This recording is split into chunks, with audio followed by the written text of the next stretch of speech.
안녕하세요. 프로보노 ICT 멘토링 ICT 지식 나눔 콘서트 오늘 14번째 시간입니다.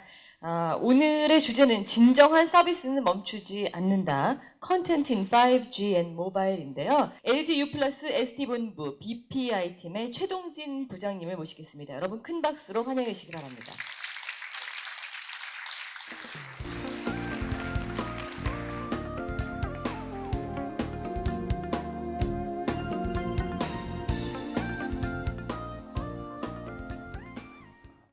안녕하십니까. LG U 플러스의 최동진 부장입니다. 만나서 반갑습니다. 저는 여러분들한테 두 가지를 드릴게요. 첫째는 프로젝트의 기본 지식을 좀 전해드리고요. 두 번째는 제가 사회생활했던 경험을 소개해드리겠습니다. 프로젝트가 뭐냐? 쉽게 말하면 일이에요, 일. 회사 생활하는 게 일하는 거잖아요. 프로젝트를 통해서 일을 합니다. 프로젝트는 어떤 제품을 만들거나 서비스를 개발하거나 그렇게 해서 하는 일련에 수행되는 노력을 프로젝트라고 합니다. 정의는 그렇게 되고요. 프로젝트 특징을 살펴보면 한 3가지 정도 됩니다. 프로젝트는 시작과 끝이 있어요. 그래서 한없이 가는 게 아니라 예를 들어 3개월짜리 프로젝트, 6개월짜리 프로젝트 어떤 시작 끝이 있다. 그래서 템포럴이다. 템포럴성이다 라는 게 특징이 있고요. 그 다음에 프로젝트가 끝나면 그걸 진행했던 팀이나 조직은 보통은 해체돼서 없어집니다. 그 다음에 어떤 산출물을 항상 만들어냅니다. 결과물을. 그래서 유니크한 세상에 없던 제품을 만들거나 세상에 없던 서비스를 만들거나 이런 유닉 프로덕트를 만들어내는 특징이 있습니다. 그 다음에 계속적인 진보가 일어나요. 조금 더 개발했던 걸 좋아지고 계속. 그래서 순차적으로 단계적으로 일들이 일어나는 게 프로젝트의 특징이 되겠습니다. 이런 3가지 특징 정도가 있다는 것을 알아두시고요. 사람도 늙으면 죽을 때까지 이렇게 있잖아요. 일생의 주기가 있듯이 프로젝트도 라이프 사이클이라는 생명 주기를 갖고 움직입니다. 처음에는 프로젝트를 착수하는 단계를 해요. 보통은 킥오프라고 하는데 킥오프 들어보셨어요? 관련자들이 다 모여서 프로젝트의 전반적인 개요랑 누가 인벌브되고 어떤 일을 미션을 가지고 하는지에 대한 착수를 처음에 하고요. 그 다음에 어떤 일정으로 어떤 계획을 할지 계획을 세우고 그 다음에 이제 실행을 하겠죠. 이런 IT 프로젝트 같은 경우 개발을 많이 하겠죠. 코딩을 한다든가 테스트를 한다든가 이런 실행 단계를 거쳐서 최종적으로 종료하는 과정을 거칩니다. 그리고 처음부터 끝까지 전반적인 거는 감시 통제, 컨트롤 행위를 합니다. 그래야지 잘 되는지 안 되는지를 알 수 있으니까요. 이건 CCB라고 해서 중간중간 체크하는 보드를 운영을 합니다. 그래서 이렇게 5가지의 라이프 사이클을 프로젝트는 가지고 있습니다. 그 다음에 라이프 사이클의 특징을 좀 살펴보면 이건 상식적인 건데 일을 처음에 딱 시작할 때는 리스크가 엄청 많겠죠. 왜냐하면 얼마만큼의 분량이 되는지도 잘 모르겠고 그래서 리스크가 처음에는 되게 많습니다. 그 다음에 갈수록 리스크가 좀 줄어들고요. 그죠? 그 다음에 변경 가능성 굉장히 처음에는 이것저것 해달라는 게 많아요. 현업에서 IT 프로젝트 하는 사람들한테 이거 해주세요 저거 해주세요 라고 엄청 많이 들어옵니다. 인풋이 엄청 많이 들어와요. 이걸 다 수행했다가는 프로젝트가 어떻게 되겠어요? 실패합니다. 이걸 잘 컨트롤하는 게 아까 말씀드린 컨트롤 과정이고요. 초기에는 엄청 많은 변경 가능성이 있다가 이걸 점점 수용을 하다 보면 마지막 때까지는 이제 거의 다 수용해가지고 제로가 가깝게 되겠죠. 그 다음에 이거 반대로 프로젝트가 진행될수록 성공 가능성은 점점 높아지겠죠. 마지막 때쯤에는 이제 완성될 거니까 이렇게 커브가 오른쪽으로 안정적으로 되는 대로 가는 거고요. 그 다음에 이제 리소스 투입 부분은 개발자들을 어떻게 투입하는 건데 처음에는 초기에는 작게 들어가다가 중반쯤 오면 거의 피크를 칩니다. 개발자가 많게는 100명, 200명씩 들어가서 개발을 합니다. 그러다가 이제 완료될 쯤엔 개발 완료했던 사람들은 철수해가지고 좀 작아지는 이런 라이프 사이클 변화 곡선의 특징을 갖고 있고요. 프로젝트를 하다 보면 덩어리가 너무 크면 구현하기가 되게 어렵습니다. 그래서 작은 단계로 조금씩 쪼개요. 작은 단위로 쪼개서 완성하고 쪼개서 완성하고. 그 다음에 그 단계가 초기, 중기, 종기라고 보면 각 단계별로는 딜리버러블이라고 하는 산출물이 아웃풋으로 나옵니다. 산출물이 뭔지 알죠? 예를 들면 화면 설계서라든가 그 운영 매뉴얼이라든가 이런 것들이 산출물로 잠깐 나오는데 그 단계별로 나오고 있고요. 그 다음에 중간중간에 이제 오류들, 버그라고 하죠. 보통 프로그램 할 때. 버그들을 픽스해내는 과정을 계속 거칩니다. 단계별로. 이런 과정들을 거치는 게 라이프 사이클 특징이 되겠습니다. 예, 다음은 그 지식 영역이라고 해서 프로젝트를 크게 9가지 카테고리로 영역을 나눕니다.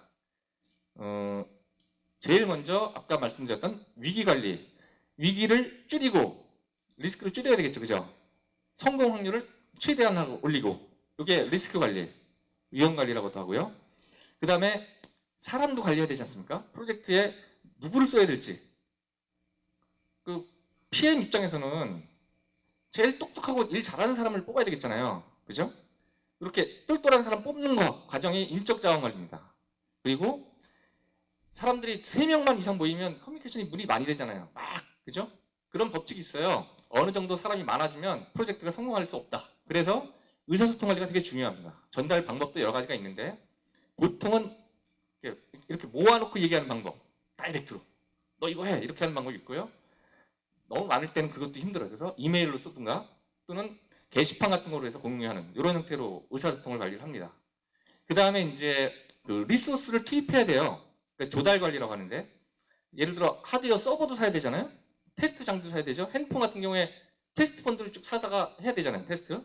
이런 것처럼 조달 관리가 또 중요합니다. 그 다음에 그 3가지 제약사항이 있어요. 프로젝트를 하게 되면. 스코프. 어느 만큼을 할 거냐. 범위 관리가 중요하고요. 그 다음에 아까 말씀드린 처음부터 끝이 있다고 했잖아요. 시간 관리. 이거 타이트까지 관리 못하면 프로젝트 굉장히 어렵게 됩니다. 그 다음에 다 프로젝트는 돈이에요. 돈. 그 다음에 어떤 걸 개발했어. 근데 잘 만들었는지 못 만들었는지 검증이 안 되면 이거 안 되지 않습니까? 그래서 품질 관리, 퀄리티 어시어런스 하는 품질 관리가 또 고객 만족도를 향상하는 데 중요한 요소가 되겠습니다. 그 다음에 이 8가지 요소들이 뒤죽박죽되면 안 되잖아요. 그래서 그 프로젝트에 발 담그고 있는 사람들을 이해관계자라고 해요. 이 사람들 서로 충돌하는 게 잘 조율하는 통합 관리가 한 요소가 되겠습니다. 프로젝트인데 할 게 많죠, 그죠? 이거를 다 염두에 두고서 프로젝트를 해요. 프로젝트 매니저는. 왜냐하면 크게 3가지 축이에요. 아까 나왔던 건데요. 펑션은 조금 아까 말했던 그 9가지 영역들을 좀 나열한 거고, 그 다음에 스테이지는 아까 시작과 끝까지 각각 단계예요. 시작, 플래닝, 익스큐션, 컨트롤링, 클로징. 이 단계고요. 이건 다 아는 거고. 3번째가 하나 큰 축인데 고객의 퍼스펙티브예요. 고객 관점에서 들여다보는 거예요. 제때 해달라고 하죠, 고객은. 야, 나 내일 모레까지 해야 돼. 근데 프로젝트 할 때 내일 모레까지 못하면 이건 빵꾸난 거예요. 프로젝트 실패했다고 해서. 그죠? 제일 중요한 것 중에 하나예요. 타임. 그 다음에 돈 100만 원 주고 하라 그랬더니 1000만 원 든대. 그러면 말도 안 되는 거지 않습니까? 그래서 돈. 그 다음에 요구사항. 고객의 요구사항들이 많은데 이거를 미트시켜야 돼요. 프로젝트가 성공하려면. 그 다음에 이제 마지막 주제로 5G. 다 들어보셨죠? 네. 이거 참고하시면 될 거예요. 기본적인 차이점이 뭐냐? 여기 써 있잖아요. 제목. 속도. 1세대는 14.4. 그때 유니텔, 하이텔 할 때 전화기로 삑 해가지고 했던 거. 그 시대. 그죠? 사용해보신 모양이네. 네, 전화기로. 014XY 해가지고 삑 전화번호. 그죠? 아시죠? 그 다음에가 음성 텍스트. SMS 쪽 시대 2세대. 지금도 투지폰 쓰시는 분 있잖아요. 할아버지 연세 많으신 분들. 이게 2세대고요. 3세대로 딱 넘어오면서 이제 화상회의까지 가능해졌어요. 화상회의. 그 다음에 4세대. 요새 대부분 4세대 데이터 많이 쓰잖아요. 4세대. 5세대는 뭘까요? 가장 차이점이 4세대하고 5세대. IoT라고 들어보셨죠? 네. 5세대가 되면 IoT가 지금 보편화가 될 거다 이거예요.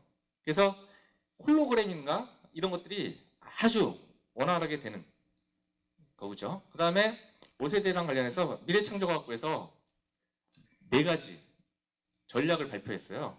의미 있는 거예요. 잠깐만 들어보시면 핵심 서비스를 5개 발굴하겠답니다. SNS 서비스, 입체 영상, 지능, 초고속, 홀로그램 이런 쪽을 5개 카테고리 잡아서 추진하겠다고 하고요. 그 다음에 요새 우리 회사도 그렇지만 표준화하려고 굉장히 노력합니다. 왜냐하면 표준화를 하게 되면 5G 할 때 선점할 수가 있어요. 기술을 리딩할 수가 있습니다. 핸드폰을 만들든 뭐 하든 서비스를 내든 리딩하기 위해서 많이 글로벌화 하자라는 전략이고요. 그 다음에 특허 중요합니다. 제가 작년에 특허 하나 출원했고요. 올해 2건 진행 중이거든요. 특허는 좀 머리 쓰면 돼요. 별거 없습니다. 특허를 해가지고 이기자. 국제 1위 하겠다는 거예요. 야무진 꿈이죠. 마지막으로는 대기업만 잘 사는 게 아니라 그 기술이라는 게 그 같이 협력 회사, 그러니까 소위 말하면 중소기업하고 같이 하는 게 되게 많습니다. 5G 갈 때면 더 그럴 거예요. 4G도 그렇고 같이 크자. 이게 전략이에요. 그래서 4가지 전략을 제시를 했고요. 그 다음에 4G는 많이 아시죠? 4G. 4G 기술이 몇 개 있어요. 뭐 다 들어보셨을 건데 OFDM, 예? 직교 주파수 이런 기술이 있어요. 이게 주파수가 막 있는데 이것들을 쫙 합쳐가지고 효율성을 높이자 이런 기술이고요. 미모, 안테나를 마찬가지로 효율적으로 쓰자. 그리고 SDR, 서버 같은 것들을 소프트웨어적으로 처리하자. 그러니까 보편적인 서버를 쓰면 돈이 절약되거든요. 어떤 서버를 구축할 때 특정 서버를 쓸 경우 걔네들이 부르는 대로 쓸 수밖에 없잖아요. 그죠? 근데 일반 서버를 쓸 수가 있다면 굉장히 돈을 절약할 수 있거든요. 투자하는 입장에서. 그게 4G 주요 기술 중에 하나고요. 그 다음에 안테나를 똘똘하게. 전파 잘 안 잡히잖아요. 이 동네는 잘 잡히는데 저 동네 안 잡히면 안테나를 그쪽으로 쫙 돌리는 거예요. 스마트하게. 이게 4G의 기술이에요. 상식적으로 알 수 있는 기술을 좀 어렵게 전문 용어로 써가지고 했고요. 5G로 가면 조금 더 상식적인 건데 조금 더 어려워 말이. 그리고 작지. 잘 안 보이잖아요. 그죠? 이거를 간단하게 설명드리면 로컬 노드 기술이라고 셀이라고 하면 여러분들 집안에 요새는 없지만 집안에 그 기지국이 집안에 있다는 거 생각해 봤어요? 그러면 기지국 큰 데로 가서 전파가 안 나가도 통화가 되잖아요. 이런 기술을 하겠다는 게 로컬 노드, 지역 노드예요. 로컬 에어 노드라고 5G가 되면 그게 보편하게 되게끔 하겠다라는 기술이고요. 그 다음에 다중 안테나, 멀티 안테나. 이게 노드는 하나의 셀이잖아요? 셀이죠. 기지국까지 가려면 안테나를 통해서 가야 돼요. 전파니까. 그러니까 앞에 거는 셀을 똘똘하게 만들자는 거고 이번에는 안테나를 똘똘하게 만들면 좋지 않겠냐라는 거예요. 이게 상식적으로 생각할 수 있는 기술들이야. 이게 괜히 어렵게 써서 5G 이렇게 되는데 여러분들이 생각할 수 있는 상식적인 기술을 이렇게 적어놨고요. 이게 다중 안테나 기술이라고 합니다. 그 다음에 인터페이스 기술이야. 다중 인터페이스. 셀하고 안테나가 막 복잡하게 엮여 있을 거 아니야. 조만조만하게. 이것들을 잘 효율적으로 해가지고 예? 에너지 효율을 달성한다든가 그런 기술이 3번째가 되겠고요. 그 다음에 대역, 광대역 10기가에서 60GHz까지 광대역 주파수를 확보하자라는 게 4번째입니다. 이게 요새 선전 많이 하잖아요. 광대역. 예? 4G 때도 많이 하잖아요. 5G는 더 중요성이 대두된다는 거죠. 그 기술이, 광대역 기술이. 그 다음에 마지막으로는 디바이스와 IoT가 되면 아까 5G가 IoT가 된다 그랬잖아요. IoT가 되면 디바이스와 디바이스 간의 커뮤니케이션이 엄청 중요해요. 그죠? 여러분 요새 텔레비전 CF 봤습니까? IoT at home U 플러스 선전. 네. 창문 도둑 넘어올 때 창문 닫혔지, 가스불 껐지, 불 등 끄지. 이게 센서가 다 들어가 있는 거거든요. 이게 디바이스와 디바이스 간의 커뮤니케이션이에요. 그게 이거를 할 수 있는 기술이에요. D2D라고 그러고 와이파이 다이렉트라는 기술도 있고 블루투스라는 얘기 들어갔죠. 다 이게 여기에 5G에 속한 기술인데 그거를 끝나는 게 아니라 그거와 그거를 효율적으로 엮을 수 있도록 하겠다는 게 5G의 방향입니다. 이렇게 해서 마치도록 하겠습니다. 감사합니다.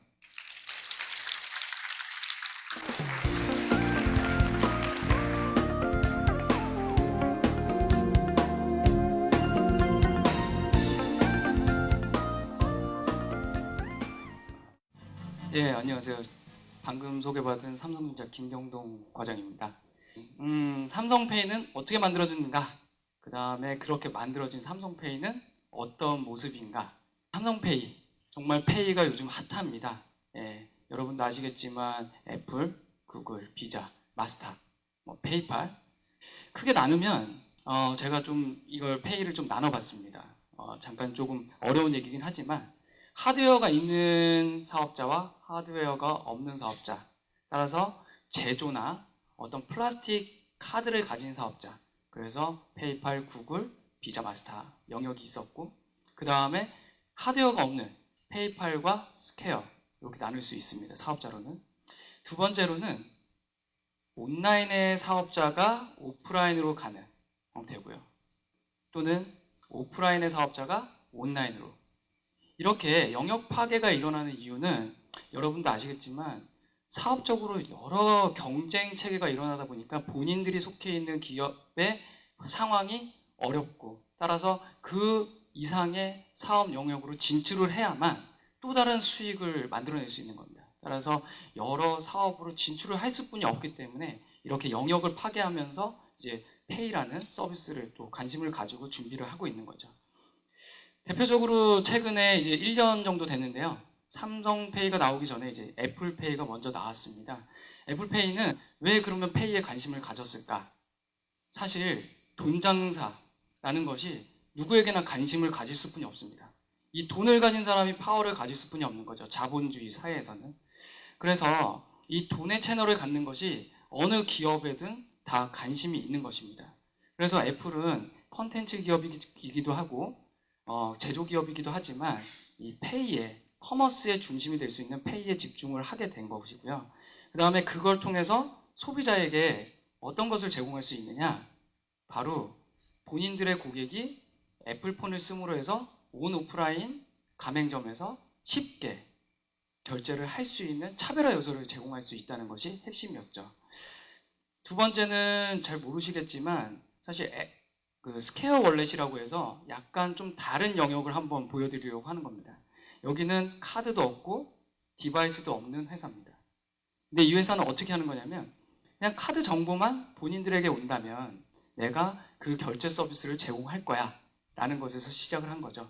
사실 스퀘어는 여러분들이 보신 적도 있으실 수 있는데 그 폰에다가 어떤 그 리더기를 꼽아서 오프라인의 소상공인이 쉽게 카드를 받도록 했던 어떤 그런 이제 그 벤처 업체였는데, 그 업체는 아무것도 이제 본인들이 디바이스나 고객을 보유하고 있지 않았기 때문에 이런 식으로 이제 서비스를 출시를 했던 거죠.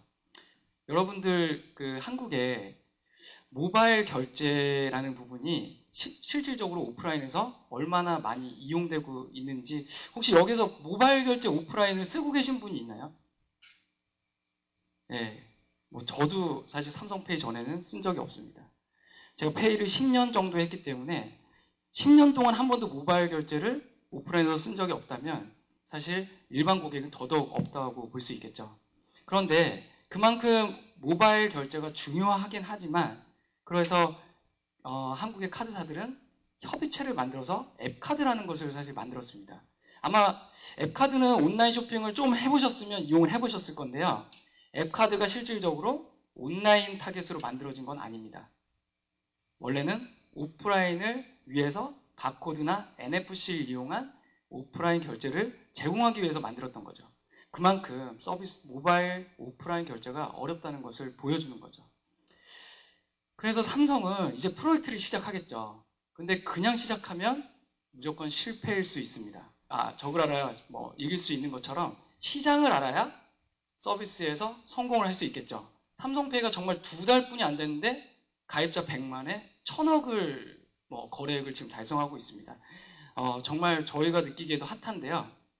그런 이유는 사실 이런 분석이 있었기 때문입니다. 첫 번째, 오프라인 결제.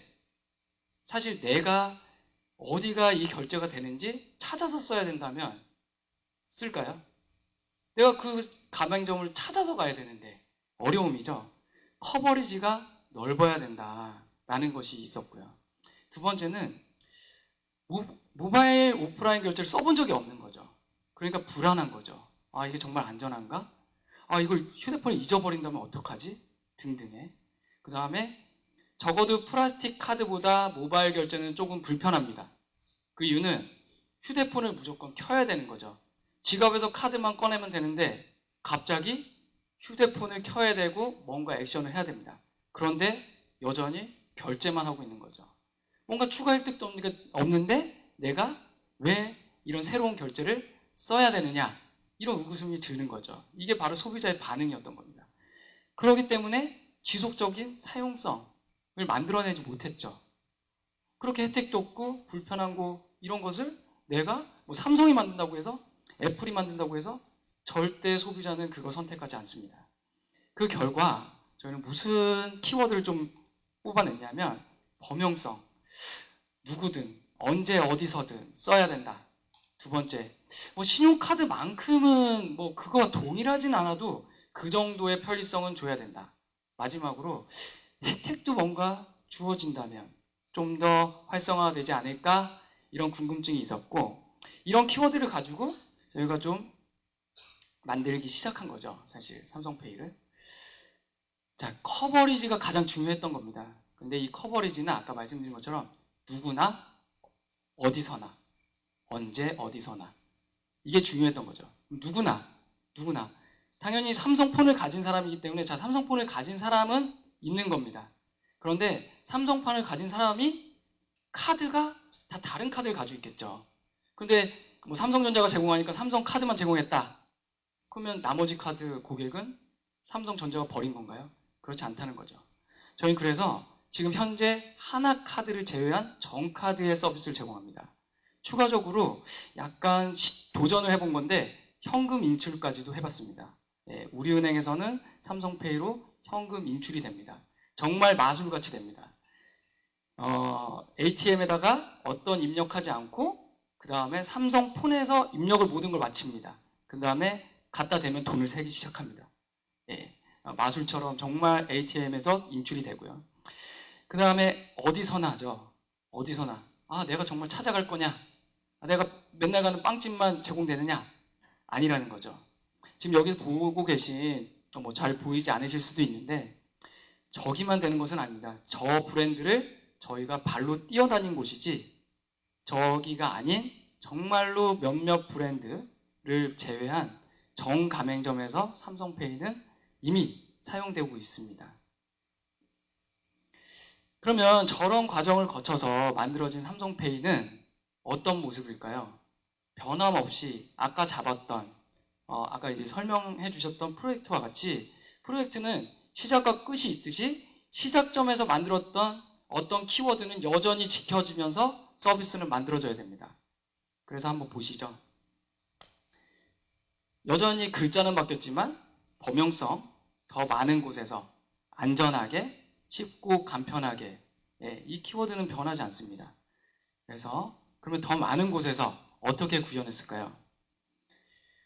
여러분이 알고 계시는 신용카드 단말, 그 지금까지 신용카드를 그어오는 단말에 삼성페이는 그 단말만 있으면 무조건 됩니다. 그 이유는 삼성만이 보유한 MST라는 기술이 주요한 기술입니다. MST라는 것은 좀 풀어서 설명하면 자기장을 통한 정보 전달 기술이라고 볼 수 있습니다. 그러면 우리가 그 신용카드 단말기에서 신용카드를 그을 때 저도 그렇게 생각했지만 아날로그적으로 어떤 정말로 거기에 그 컨택을 해가지고 긁혀야만 된다고 했던 게 오해인데요. 사실 자기장만 있으면 됩니다. 자기장은 사실 RF인 거거든요. 컨택 리스입니다. 예, 그래서 무선으로 데이터를 전달하는 거죠. 기존의 동네 슈퍼에서도 가지고 있는 결제 단말기에서도 따라서 삼성페이가 되게 되는 거죠. 두 번째는 안전하게입니다. 아무리 편리해도 안전하지 않으면 결제는 내 돈을 잃을 수 있다는 겁니다. 안전은 중요하게 강조를 계속적으로 해도 여전히 안전을 고객이 요구하게 되고 또는 누군가는 그거를 뚫으려고 하는 욕심이 있습니다. 거기에 대해서 삼성전자 첫째 토큰화. 이 토큰화라는 거는 삼성페이는 일단 고정된 카드 번호를 쓰지 않습니다. 그래서 1회용 또는 1분 30초간 유효한 카드 번호를 사용합니다. 그래서 이 카드 번호가 유출돼도 사용할 수 있는 건 없다고 보실 수 있습니다. 두 번째, 지문 인식입니다. 저는 그렇게 알고 있는데요. 지문이 전 세계에서 같은 사람이 있나요? 그만큼 본인을 확인할 수 있는 명확한 수단이라는 거죠. 그리고 마지막에는 또 하나의 삼성의 차별화된 보안 솔루션, 낙스입니다. 이 낙스로 이 신용카드 정보가 카드사에서 일회용으로 왔을 때 그 순간까지도 삼성전자는 안전하게 저장하고 관리하고자 하는 것입니다. 그 다음에 마지막으로 신용카드, 플라스틱 카드보다는 쉽지 못하지만 쉽게 한번 구현해 봤습니다. 전원은 당연히 켜야 되겠고요. 전원을 켠 상태에선 모든 화면에서 이 첫 번째 보이시는 화면처럼 카드가 휴대폰 밑에 있습니다. 그래서 손가락으로 쓸어 올리고 그냥 지문만 터치하면 이제 카드가 된 겁니다. 이렇게 세 가지의 키워드를 가지고 일단 삼성페이가 개발이 된 거고요. 이렇게 만들어진 삼성페이. 그래서 혜택은 뭐냐? 소비자. 일단 소비자는 첫 번째, 지갑을 안 가지고 다닐 기회가 이제 생겼습니다. 오죽하면 어떤 기회가 생겼냐면 저희가 정말 놀란 건 장롱에 있는 카드까지 고객은 등록합니다. 그 이유는 등록하기 편하게 만들었기 때문에 그게 뻔 요소입니다. 재미있으면 고객은 하게 됩니다.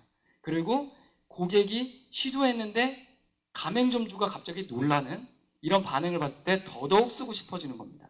그 다음에 소비자에게 이벤트로 어떤 혜택도 지금 제공하고 있습니다.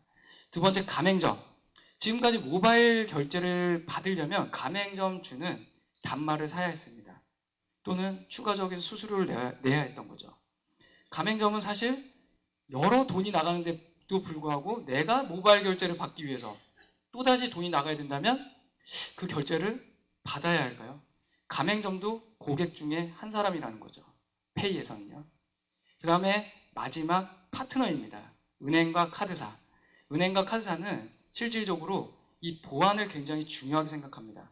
여러분이 안전하게 가지고 있는 카드를 하더라도 어느 순간 분실이 일어났을 때 누군가에게는 큰 돈이 잃어버리게 되고 카드사 또한 리스크가 발생하는 것입니다. 저희는 아까 보여드린 그 보안성을 유지해서 카드사의 리스크를 줄여주고 있는 것입니다. 마지막으로 고객과의 채널, 모바일 채널을 열어주고 있는 것입니다. 삼성페이를 통해서. 그래서 이 중요한 소비자, 가맹점, 카드사, 이 주요 세 플레이어에게 모두 다 혜택을 주고 있는 삼성페이입니다. 결론은 이렇습니다. 삼성페이, 삼성전자가 왜 만드느냐? 삼성전자가 사실 명확하게 제조회사입니다. 제조회사이기 때문에 휴대폰을 잘 만들어서 고객에게 그 휴대폰을 살 수 있도록 하고 그 휴대폰을 살 수 있도록 어떤 차별화 요소를 제공하는 것이 현재 삼성전자의 목표이고 역할입니다. 따라서 삼성페이는 어떤 모바일의 킬러 서비스보다는 삼성전자 휴대폰 또는 휴대폰 시장의 킬러 서비스가 되고자 합니다. 그래서 멤버십도 추가를 하고요. 그 다음에 신용카드 같은 경우 하나카드도 12월에 오픈을 합니다. 그래서 또 마지막으로는 교통까지도 올해 안에 추가가 됩니다. 따라서 현재 모바일로 제공할 수 있는 모든 서비스를 담아서 최대한의 또는 고객이 가장 현재까지 편리하게 사용할 수 있는 모바일 결제 서비스를 만드는 것이 현재 저희 목표라고 할 수 있겠습니다. 지금까지 제 발표였고요. 일단 이것으로 현재 강의는 마치도록 하겠습니다. 감사합니다.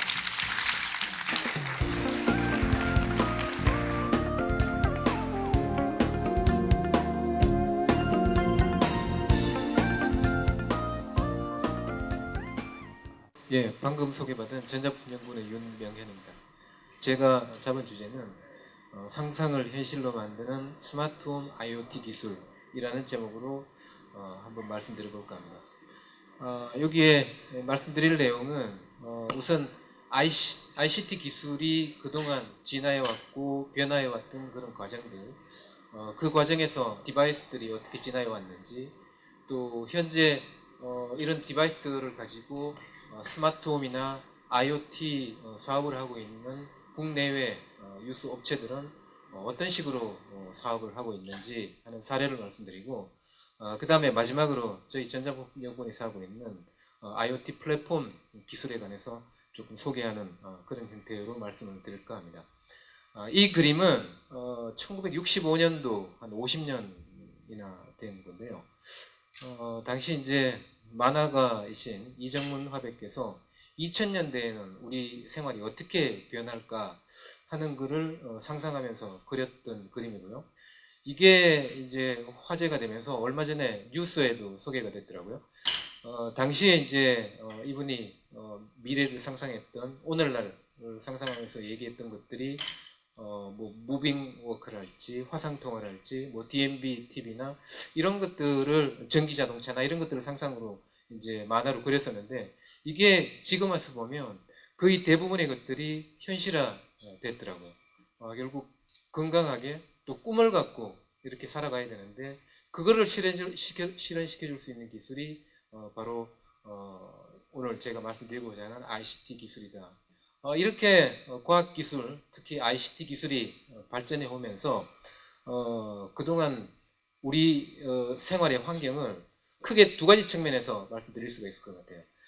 먼저 첫 번째는 디바이스들의 진화입니다. PC가 발명이 되면서 그동안 메인프레임으로만 쓰던 컴퓨터를 누구나 집에서 책상 앞에서 쓸 수 있게 만든 데스크탑 PC, 그 다음으로 이제 좀 말할 수 있는 게 스마트폰의 혁명입니다. 현재 그 스마트폰이라는 간단한 휴대기기 안에 과거 데스크탑 PC에서 하던 일들을 거의 대부분을 구현할 수 있는, 그래서 언제 어디서나 무엇이든 간에 우리가 원하는 것을 할 수 있는 그런 세상 속에 살고 있다고 생각이 들고요. 이게 이제 점점 더 진화돼서 앞으로는 이제 웨어러블 형태의 기기들, 그런 것들이 이미 시장에 나와 있죠. 그런 것들이 점점 이제 발전을 하고, 그게 더 나아가서 우리 주변의 모든 사물들이 예를 들어 뭐 책상이나 의자 같은 사물들까지도 컴퓨팅 기능이나 네트워크 기능이 들어가서 인간과 사물과 공간이 서로 전부 연결이 되는 그런 궁극적인 IoE 세상이 오지 않을까 하는 생각이 들고요. 시장의 상황을 한번 보기 위해서 몇 가지 전시회에 출범됐던 제품들을 말씀드리려고 하는데, 이파라고 하는 그 독일 베를린에서 매년 9월달에 하는 전시회가 있습니다.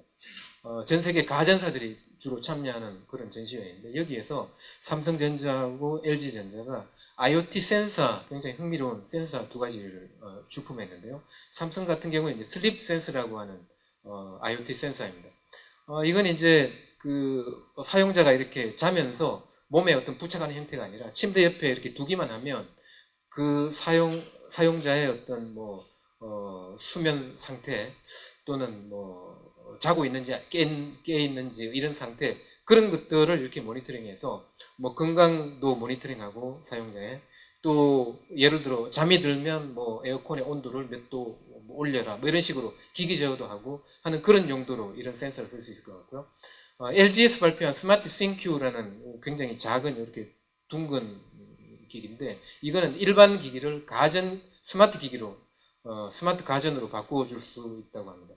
그래서 뭐 냉장고 문이 열렸는지 또는 켜져 있는지 뭐 그런 것도 센싱할 수 있고, 외부에서 스마트폰으로 또 그 스마트 가전이 아닌 에어컨이나 로봇 청소기를 껐다 켰다 할 수 있게 하는 그런 기능을 앞으로 노린다 하고, 아직 뭐 제품 출시는 안 했는데 내년쯤엔 출시할 거라고 합니다.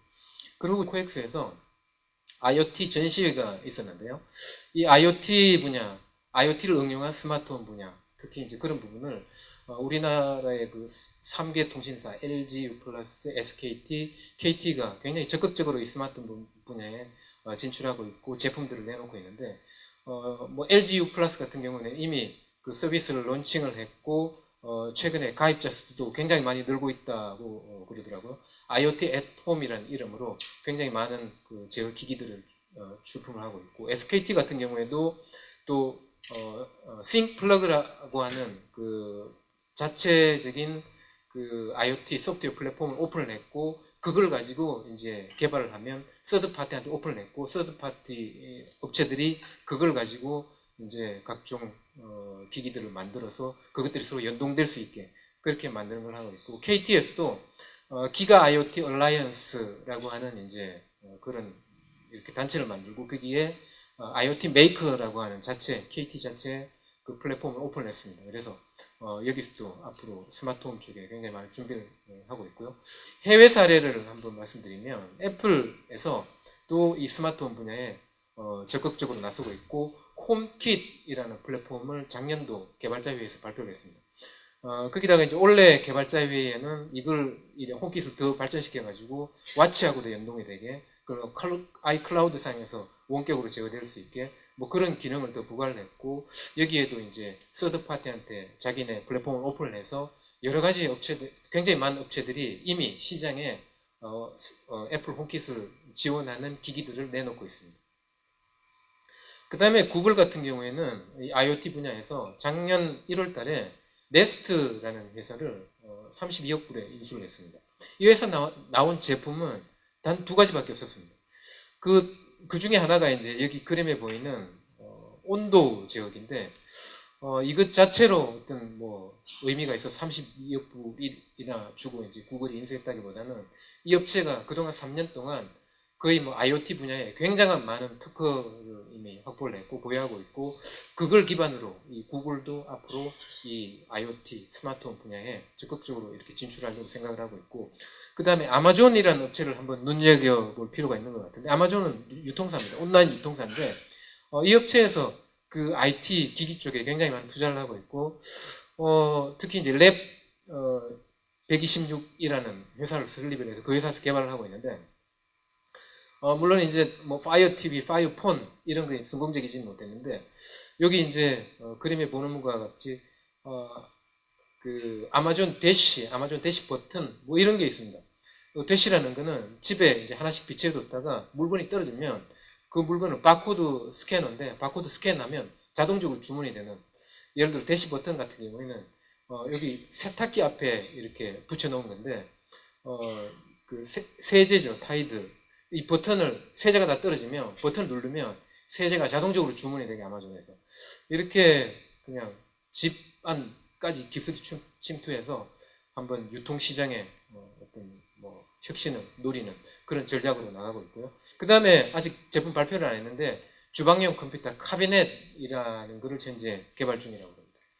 그 다음에 중국 업체들의 약진을 좀 눈여겨볼 필요가 있고요. 특히 이제 샤오미 같은 경우에는 스마트홈 킷을 발표를 했고 이 킷을 통해서 예를 들어 창문이 열리면은 공기청정기가 돌아가게 한다든지 이런 식으로 이제 제어를 하고 있고 또 여기에서 메이디라는 중국 업체하고 같이 에어컨을 이제 제품 출시를 했는데 미밴드하고 같이 연동이 돼서 뭐 사람이 잠이 들면 에어컨이 꺼지게 한다든지 뭐 그렇게 제어하는 기술들을 발표를 했습니다. 끝으로 이제 IoT 저희 연구소에서 이제 하고 있는 IoT 플랫폼에 대해서 좀 말씀드리고자 하는데 사실 이제 IoT라고 하면 굉장히 다양한 분야에 다양한 형태로 다양한 서비스로 이제 이제 서비스가 구현이 될 수가 있는데 뭐 가장 단순하게 생각하면 여기 그림에 보는 바와 같이 핸드폰으로 어떤 센서에 어떤 정보를 취득을 하고 또 그 정보를 바탕으로 무언가를 제어하고 하는 뭐 그런 기능을 수행하는 겁니다. 근데 그 사이에 이제 그것 자체를 언제 어디서나 할 수 있게 하기 위해서 그 중간에 뭐 이렇게 게이트웨이, 허브 또는 서버나 클라우드를 통해서 이렇게 연결이 될 수 있도록 하고 있고 이 연결성을 보장하기 위해서 현재 굉장히 많은 표준들, 기술들이 현재 시장에 나와 있고 실로 이 기술들이 뭐 시장에서 뭐 거의 전쟁 중이다 할 만큼 각축을 하고 있는 상태입니다. 현재 IoT의 에코시스템은 좀 수직적이다.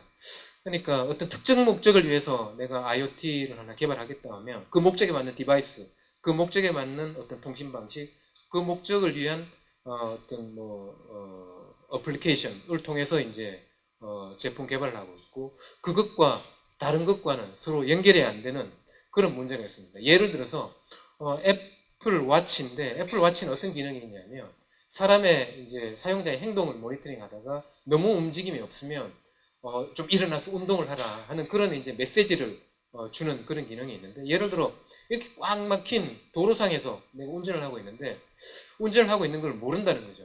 그러니까 이 애플 워치는 또 심지어 애플에는 오토매틱이라고 하는 자동차의 그 상태를 모니터링하는 기기도 있습니다. IoT 기기도 있는데 그거를 설치된 자동차에서도 이건 그런 식으로 작동이 되지 않는다는 거죠.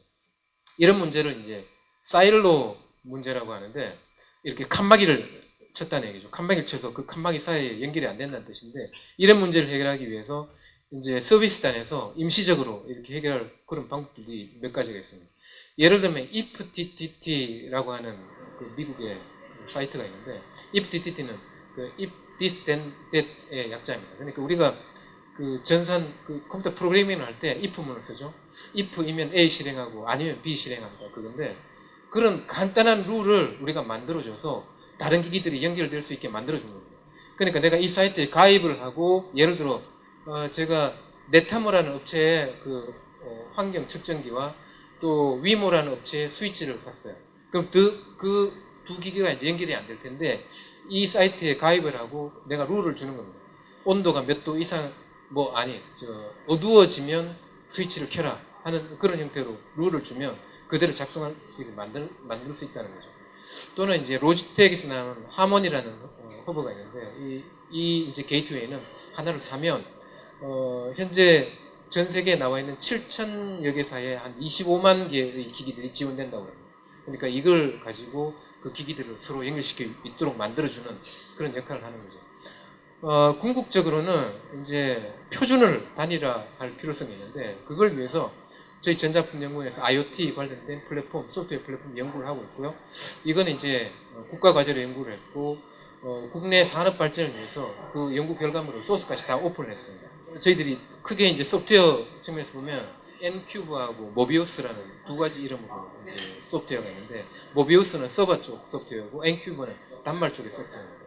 이걸 다 오픈을 했고 이 모비우스 IoT 플랫폼의 의미는 원 M2M이라는 국제적으로 글로벌한 IoT 분야의 표준이 있는데 그 표준을 지원하는 세계 최초의 오픈소스 플랫폼이다 하는 데 의미가 있고 그게 표준을 만드는데 저희가 이 개발하면서 한 25종 정도의 표준도 이미 반영을 시켰습니다. 네, 이상 발표를 마치겠습니다. 네. 네, 오늘 함께한 진정한 서비스는 멈추지 않는다. Content in 5G and Mobile 함께 해봤습니다. 진정한 서비스 언제나 그 가치를 빛나게 하는구나라는 것을 다시 한번 느낄 수 있는 시간이었는데요. 좋은 서비스는 시스템과 유연함에 기반하고 있다고 합니다. 다수의 사람들에게 편안하게 느껴질 수 있는 유연한 시스템이 바로 가장 진정한 의미에서의 서비스라는 이야기죠. 오늘 풀어보는 ICT 지식나눔 콘서트 함께 보신 이 이야기는요. 다시 한번 강연 IT 전문 채널 YTN 사이언스를 통해서 보실 수 있습니다. 함께해 주신 여러분 대단히 고맙습니다.